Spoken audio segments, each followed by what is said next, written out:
নমস্কার বন্ধুরা, আমি সীমা লাইফস্টাইল ব্লগে আরও একবার আপনাদেরকে স্বাগতম। দেখুন, এখানে ঘরে পাতা দই নিয়ে নিয়েছি লস্যি বানানোর জন্যে।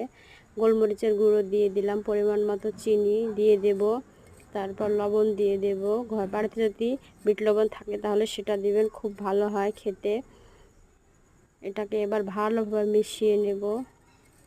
দেখুন, একটা মিশে গিয়েছে। এবার একটু 7 আপ দিয়ে দেব, টেস্টটা যাতে আরও ভালো হয়।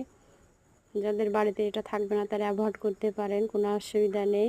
7 আপ দেওয়ার ফলে দেখুন কেমন ফেনা হয়েছে, খুব ভালো লাগে খেতে। দেখুন, ভালোভাবে নেড়ে নিতে হবে। তারপর ফ্রিজে ঠান্ডা জল দিয়ে দিলাম।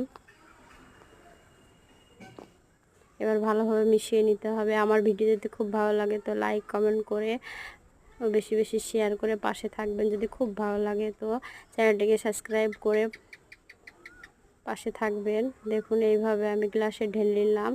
তারপর 3 টুকরো বরফ দিয়ে দিলাম আরও ঠান্ডা ঠান্ডা হওয়ার জন্যে। খুব ভালো লাগে এইভাবে খেতে। তারপর ডেকোরেশনের জন্যে গোলমরিচ ছড়িয়ে দিলাম। ভিডিওটি লাস্ট অবধি দেখার জন্য ধন্যবাদ।